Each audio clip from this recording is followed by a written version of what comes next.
ആകാശേ, നീ പറഞ്ഞത് നേരാണോ? എന്ത്? അല്ല, അഖില കല്യാണത്തിൽ നിന്ന് ഒഴിവായിന്ന്. സ്വന്തം കല്യാണം മുടങ്ങിയെന്ന് ആരെങ്കിലും വെറുതെ പറയോ? അല്ല, ശരിക്കും എന്താ സംഭവിച്ചേ? എനിക്കറിയില്ല.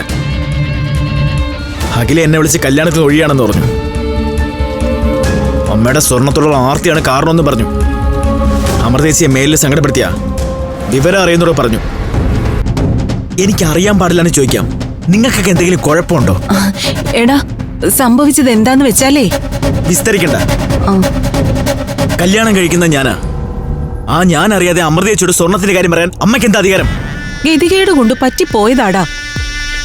കലാവധി ചതിച്ച ആ സ്വർണത്തിന്റെ ഉത്തരവാദിത്തം എന്റെ തലയിലായത്. ആ സ്വർണം കൊടുക്കാതെ ദിവ്യപ്രഭയുടെ അമ്മ സമ്മതിക്കൂല. നിന്റെ കല്യാണം കഴിയുമ്പോ കൊടുക്കാന്ന് ഞാൻ പറഞ്ഞു. ആരോട് ചോദിച്ചിട്ട്? ചോദിച്ച നിങ്ങൾ ആരും സമ്മതിക്കില്ലെന്ന് എനിക്കറിയായിരുന്നു. അതിനിടയിൽ അമൃതയുടെ കയ്യിലുള്ള 60 പവൻ അഖിലയ്ക്കും അനഘയ്ക്കും വീതിച്ചു കൊടുക്കാന്നൂടി പറഞ്ഞതോടെ ഞാൻ പെട്ടുപോയി മോനെ. അങ്ങനെ അമൃതേച്ചിയെ കണ്ട് വേറൊരു 60 പവൻ കൂടെ വേണമെന്ന് പറഞ്ഞു. അമ്മയ്ക്ക് നാണാവില്ല ഇങ്ങനെ ഇറക്കാൻ? വേറെ വഴിയില്ലാത്തോണ്ട് ചെയ്തതോ? കഷ്ടപ്പെട്ട് അധ്വാനിച്ച് 4 അനിയത്തിമാരെ ഒരു നിലയിൽ എത്തിച്ചത് അമൃതേച്ചി. അങ്ങനെ ഒരാളോട് ഇങ്ങനെ വിലപേശാൻ എങ്ങനെ തോന്നി എന്റെ അമ്മയ്ക്ക്? ഇനിയിപ്പൊ എന്താ മോനെ ചെയ്യാ? അതെ, നമുക്ക് കല്യാണം എങ്ങനെയെങ്കിലും നടത്തണ്ടേ? അയ്യോ, എന്റെ കല്യാണം നടത്താനുള്ള മോഹം കൊണ്ടല്ല നിങ്ങൾ ഈ ഡയലോഗ് പറയുന്നത് എനിക്കറിയാം. അമൃതേച്ചി തരാന്ന് പറഞ്ഞ 60 പവൻ കിട്ടണം, അതാണ് നിങ്ങളുടെ മനസ്സിലിരിപ്പ്. ഇനിയിപ്പോ അത് കിട്ടിയത് തന്നെ. ആ സ്വപ്നം എന്റെ അമ്മ അങ്ങ് ഉപേക്ഷിച്ചേക്കും. എടാ, സ്വർണത്തിന്റെ കാര്യം നീ വീട്. പക്ഷെ നിശ്ചയിച്ച കല്യാണം നടക്കാതെ പോയാ നാട്ടുകാരെന്ത് പറയും? ആകെ നാണക്കേടാവില്ലേ? കല്യാണം മുടങ്ങിയതിന്റെ കാരണം കൂടി പുറത്തറിഞ്ഞാലേ പിന്നെ ചത്താ മതി. കല്യാണത്തിന് അഖില തയ്യാറല്ലെന്ന് പറഞ്ഞാ പിന്നെ നമ്മൾ എന്ത് ചെയ്യാനാ? ബലമായിട്ട് കല്യാണം നടത്താൻ പറ്റുമോ? ബലമൊന്നും പിടിക്കണ്ട, കാല് പിടിക്കാലോ.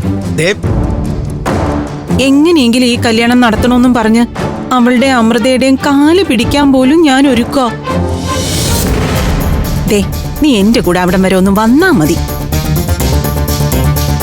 നിങ്ങൾ തമ്മിലുള്ള ഇഷ്ടം വെച്ച് അവള് സമ്മതിക്കും മോനെ. ഞാൻ എന്തായാലും അവളെ കാണാൻ പോകുന്നുണ്ട്, പക്ഷെ എന്റെ അമ്മ കൂടെ വരണ്ട.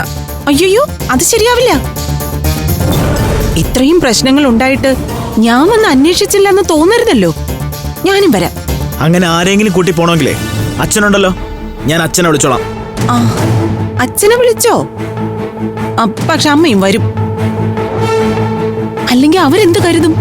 അവര് കരുതേണ്ടൊക്കെ കരുതി കഴിഞ്ഞു. എന്തായാലും ഞാനും വരും. നമുക്ക് നാളെ രാവിലെ തന്നെ പോവാം. പിന്നെയും സ്വർണത്തിന്റെ കാര്യം പറയാനാ? ഇല്ല, പറയില്ല. ഈശ്വരനാണ് പറയില്ല. എടാ, സ്വർണത്തെക്കാളും വലുതല്ലേ മോനെ എനിക്ക് നിന്റെ സന്തോഷം.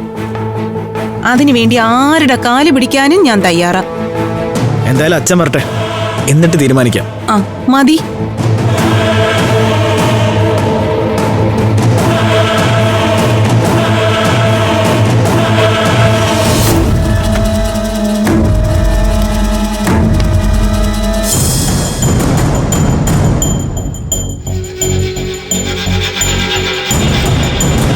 ദിവ്യപ്രഭ എന്തു പറഞ്ഞു?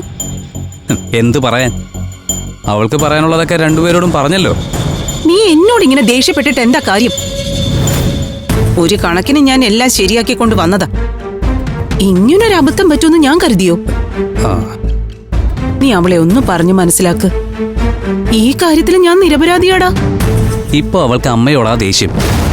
അമ്മയെ ന്യായീകരിക്കാൻ പോയി ഞാനും അവളുടെ ശത്രു ആവണോ? എന്തെങ്കിലും പറയാനുണ്ടെങ്കിൽ അമ്മ നേരിട്ടങ്ങ് പറഞ്ഞാ മതി. പിന്നെ അവളൊരു കാര്യം പറഞ്ഞതാ.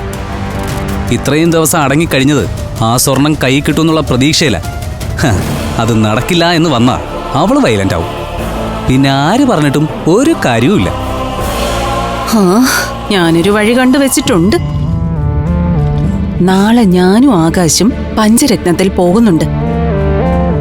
എങ്ങനെയെങ്കിലും ഈ കല്യാണത്തിന് സമ്മതിപ്പിക്കണം. ആകാശിനോട് അവൾക്ക് വലിയ പ്രേമമാണല്ലോ. അവനൊന്ന് കരഞ്ഞു കാണിച്ചാ അവള് വീഴും. പക്ഷെ അമ്മ അമൃതയുമായിട്ടുണ്ടാക്കിയ അഡ്ജസ്റ്റ്മെന്റ് എല്ലാവരും അറിഞ്ഞില്ലേ? ഇനിയിപ്പോ അത് നടക്കോ? സ്വർണം കിട്ടാതെ കല്യാണം നടന്നിട്ട് എന്താ കാര്യം? നിന്റെ അമ്മയെ പറ്റി നീ എന്താ കരുതി വെച്ചിരിക്കുന്നേ? ആകാശിന്റെ കൂടെ പഞ്ചരത്നത്തിൽ ഒന്ന് ചെന്ന് കേറാൻ പറ്റിയ ബാക്കി എന്താ വേണ്ടേന്ന് എനിക്കറിയാം. ആ സ്വർണം എനിക്ക് പറഞ്ഞു വെച്ചിരിക്കുന്നതാ. അതും കൊണ്ടേ ഞാൻ പോരും. ഫ്ലവേഴ്സ് സ്മാർട്ട് ഷോ ശനി ഞായർ ദിവസങ്ങളിൽ രാത്രി 9:30 ഫ്ലവേഴ്സിൽ.